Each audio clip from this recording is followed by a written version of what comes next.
Hello and welcome back to Guzzling Garage. So today we're doing some videoception. This is a video within another video. I'm halfway through filming a supercharger removal and refit on my Jaguar F-Type along with some other bits and bobs. But I've come across a very common problem that you're always going to have if you're going to work on old stuff, whether it's a car, motorbike, a machine, whatever. At some point you're going to break a bolt. It might break on refitting or removal, but when that happens, it can turn what was maybe a simple 10-minute job into a 3-day long ordeal, depending how stubborn it is to remove. So today's situation is a very genuine one. It's not staged or set up to show the technique. I've just come across this and thought that's worth filming. So let's have a look and get into it. So this is the subject of our woe then. So this is an M6, I think, bolt. So it's quite small. And the original bolt was about 150mm long, so the head of it was probably all the way up here. And it's not left us loads of thread left to play with. Now it's better than having it recessed into the hole deep down, because quite often with these you can normally get something to grip it on the outside and you can have some success. But we've got a problem is that it's near one of the engine intake ports, which I've obviously ragged up to stop any debris getting in there. And we've also, because of the nature of this job, we've got an open fuel line just over here to the right. You can see just in there, that little stainless union there, that's a fuel line. And then next to it is this rocker cover, which is plastic. And that's quite a lot of work to remove that. So we can't use too much heat due to the sort of fire risk of the petrol and melting the plastic component next to it. Because ideally, this bolt is made of steel and the cylinder head that it's in is made of aluminium. And one of the best ways to separate steel and aluminium is heat. So with some nuts and bolts, such as steel in steel or iron on iron, it's just normal iron oxidation or rust that can sort of fatigue the metal and lead to it breaking. But with steel and aluminium, you get something called galvanic corrosion, which happens between dissimilar metals. And because they're made of something different, they actually, on like an atomic level, I think they sort of share electrons and stuff and fuse together on that sort of level, which is why the heat helps to break it, because steel and aluminium expand differently under heat. They have a different coefficient of thermal expansion.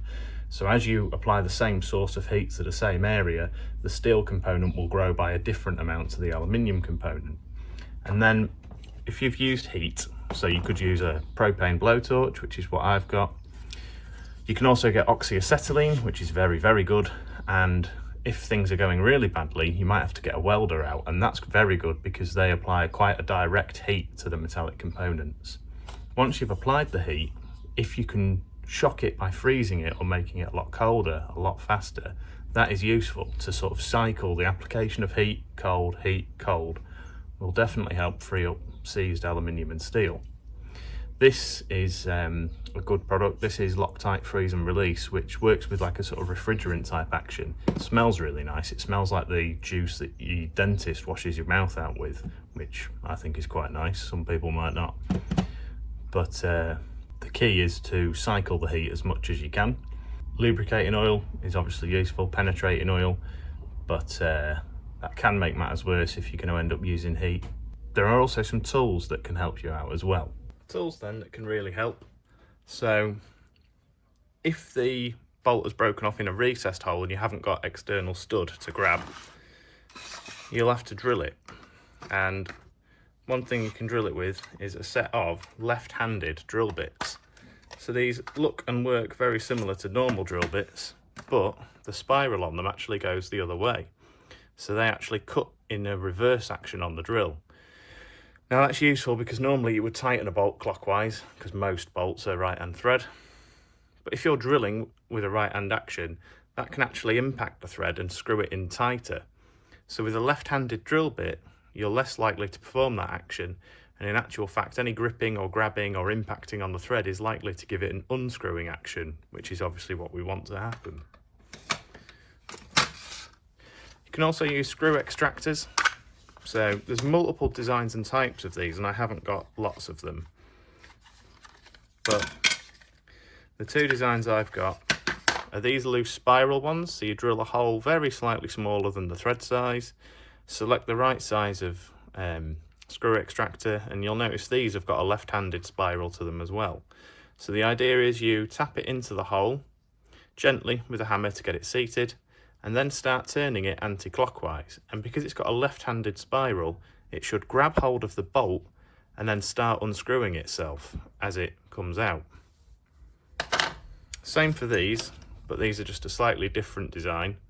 You can see that this one's got a slight bit of wear and tear to it because these are quite soft metal, and they're designed to deform into the hole that you've drilled, grab the bolt and then pull it out as you unscrew. So they do need replacing or maintaining from time to time. So in our example at the moment, we've still got a little bit of the stud remaining externally. It's only 2 or 3 threads and it's very, very small. These are locking pliers, or mole grips as they're commonly known. Mole grips is a brand name though, and these are not branded. So please don't sue me, Mr. Mole Grip.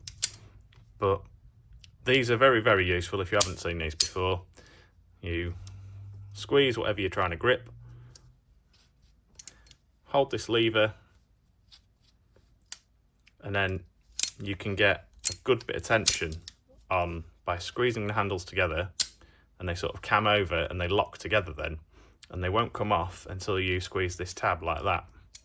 So you can get these a lot tighter than normal pliers, and you don't have to continuously hold with your hand, so you'll get a really good bite on something and be able to turn it quite well. Personally, even slightly better than mole grips if you've got the room and the space. This is just a cheap version, but a Stilton wrench or a plumber's wrench, whatever you want to call it, monkey wrench. These have got a similar sort of action, so they're sort of slightly sprung loaded on this jaw, and the more torque you put onto something, the tighter these teeth on it will get. So I'm going to probably heat that stud, freeze it a couple of times, heat it again, and then try and slide these on and see if I can get it moving. Now, the potential pitfall is that the rest of the stud snaps off, rounds off, shears off, whatever, and then we'll probably be into that territory then, where we've got to start drilling a hole. So we'll find out. So one thing I've done then to eliminate a little bit of risk for myself is I've just temporarily refitted the stainless steel fuel line that you can see here. So we've capped off the open fuel pipe there and the other end. We've still got to be mindful about this plastic here.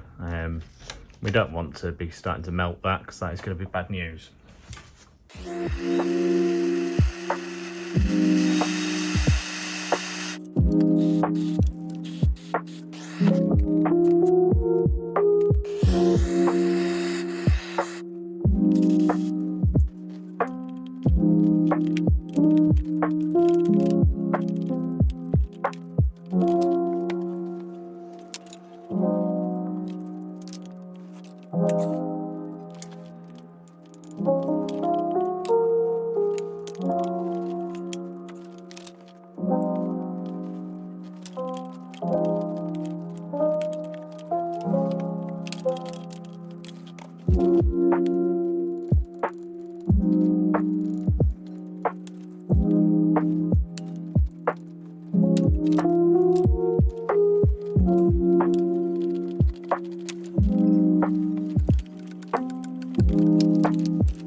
So now, as you can see, I've given up and I've selected a brand new nut, and I'm just going to tighten it down onto what's left of the thread. And then now it's time to fill that nut with weld. So we're getting desperate. We've set the welder up. When you weld, you'll get little bits of spatter that come out, so we're going to block the ports up again, but we have only got rags which will set on fire, but we'll just have to keep an eye on that. So we've blocked the ports up to stop any molten metal spatter getting down into them as best we can. We've put our earth clamp on quite nice and near. I've got my torch. That's too much wire, but I was trying to see if I had any gas. And we'll snip that bit of wire off and we'll give it a squirt of weld and see what happens.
So we've had a couple of goes at welding onto our broken stud, and we've not really been very successful. So it took me a couple of goes till I realised there was no gas in the bloody welder.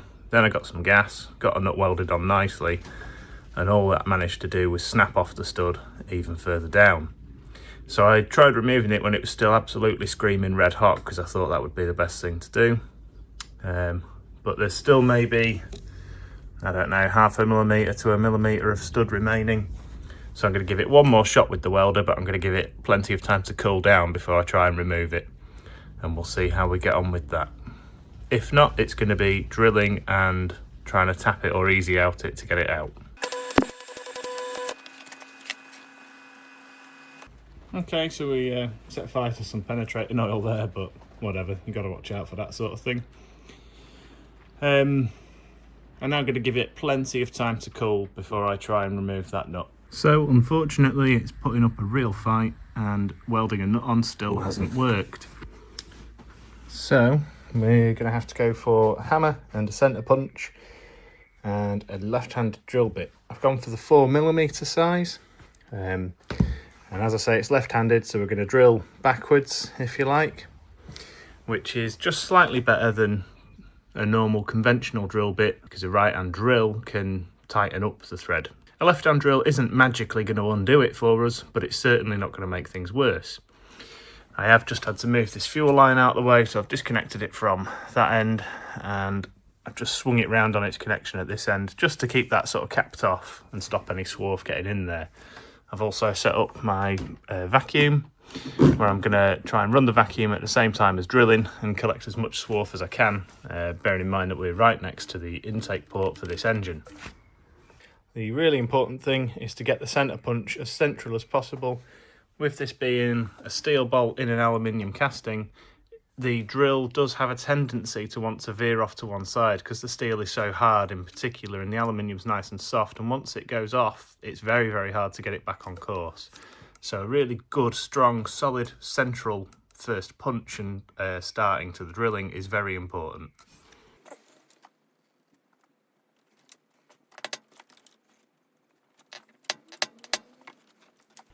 So that's pretty good. I do find that quite difficult, getting the punch central.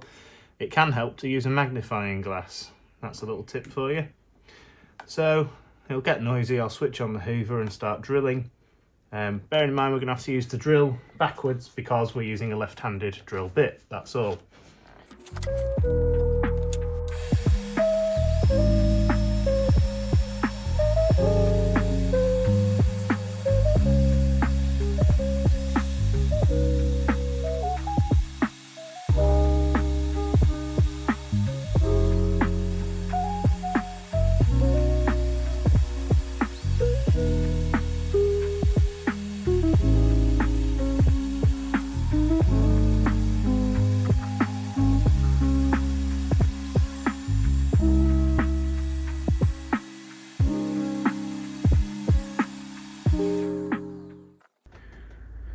So what I've got here is a left-hand screw extractor. So the idea will be to very gently tap this into the hole with a hammer and then start turning it anti-clockwise, at which point this reverse thread should screw itself further in until it gets tighter and tighter, and then starts pulling the screw out with it. Now they've got a square drive on the end that I think you're supposed to use something like a tap wrench, adjustable spanner or something like that on, but they're quite difficult to get any decent purchase on because they're so small.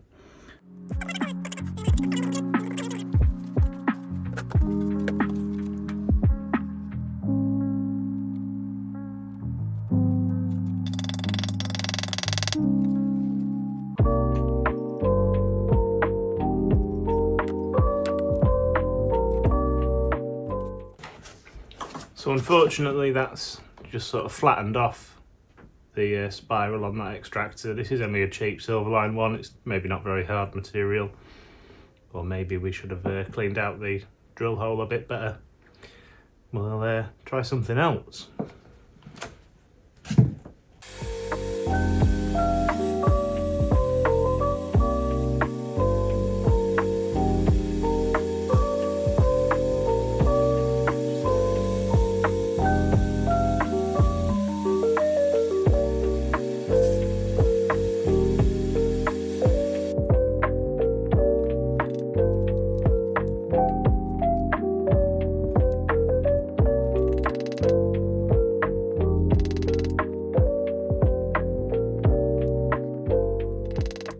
So I've tried and failed a couple of times there with the small stud extractor, and I realised I've made a mistake. So I assumed it was an M6 thread, and that's not correct. It's actually an M8 thread.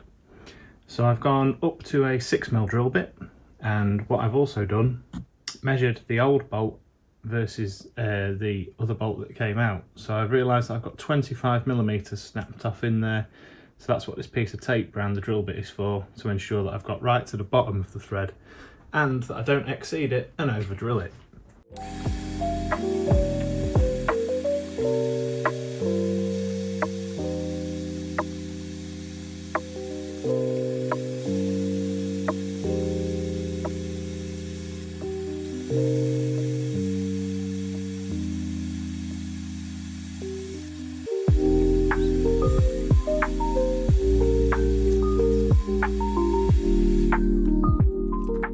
So with it re-drilled to a bigger size, we can fit a bigger extractor in. Tap that home, and we can try and get this one out.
So this one is really putting up a fight and testing my patience.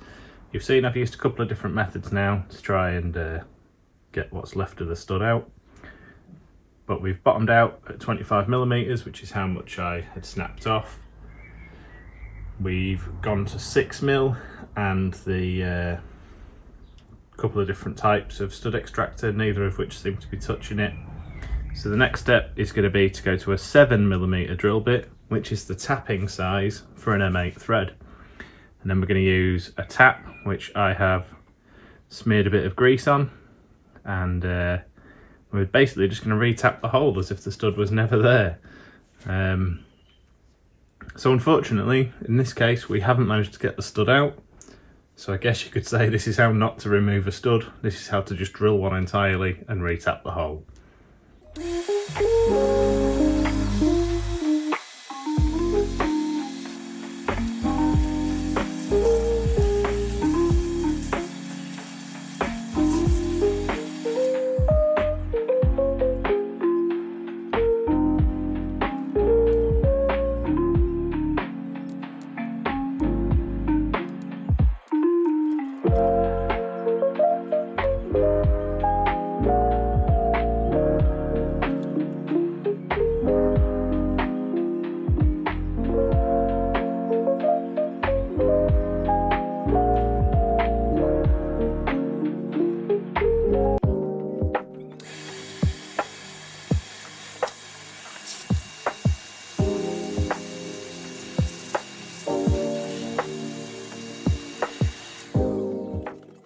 So while we're at it then, I'll just quickly gloss over drilling and tapping. So you've just watched me put this tap into the hole. So this is an M8 and this is what I would call a second tap. I think there is another name, it might be like intermediate or something, but I always call them a second. Then I'm going to follow it up with this, which is what I would call a plug tap or a bottoming tap. You can maybe just see the difference there. The threads on the tip just are a little bit coarser on the bottoming tap here. So I'm going to use that one second, and then that will sort of finish off threading the hole for me. Because this was previously threaded, I don't need to go for like the first tap. It should thread up fairly nicely still. Another thing you need to know is that you need to put grease or oil or anything really as a cutting fluid on the teeth of a tap. If you use them dry, then they tend to sort of grunch at the metal and tend to snap easier, lets heat build up. Don't need to go overkill on greasing it either, because otherwise you'll just attract loads and loads of swarf to it. But something is definitely better than nothing. Bit like that, bit of grease on it.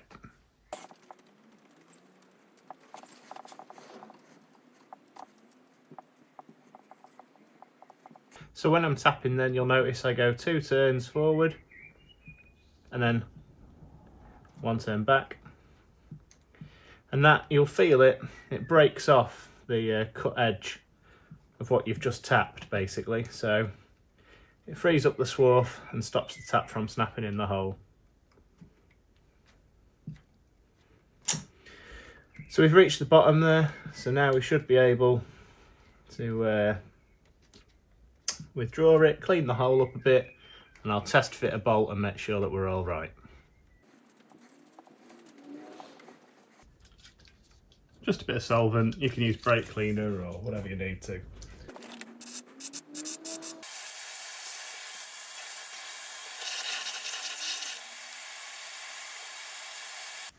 So this is the bolt from the other side of the engine, and you can see that this one's had a pretty good go at corroding as well.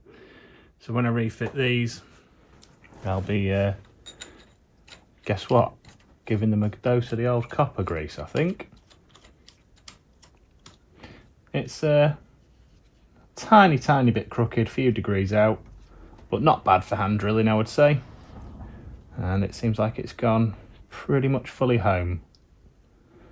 About there. So I think we'll call that a success. We've got away with that one and rescued it. So that wraps it up for today's video. That is how not to easily remove a stud. It put up a hell of a fight, but it did at least give us the opportunity to show a few various different methods. So we went through trying to externally grip onto the stud with a stud remover, pliers, mole grips, that sort of thing. Welding a nut onto it, snapping a bit more off, trying to weld another nut on. I guess you could put it down to the Jaguar bonnet vents letting in water, which they're sort of another thing they're fairly well known for. Aluminium, steel, heat and water, it's just a hell of a recipe for corrosion. It's one of the worst I've done for a while, that, and it was getting increasingly more desperate towards the end there, as I'm sure you could tell. It's one of those things, you want to get it out in one piece if you can, because it just makes your life easier. Once you start having to drill and tap and things, you can only remove so much material, you can't put it back on. And it gets expensive. If you misdrill into that cylinder head casting, you're going to have to start helicoiling, and if that fails, then you might even be looking at a new cylinder head. Anyway, we got there in the end. Hope it was useful to you. I hope you have better luck than I do, and I hope you're slightly better with the hand tools than I am, because it looks like I need a bit of practice.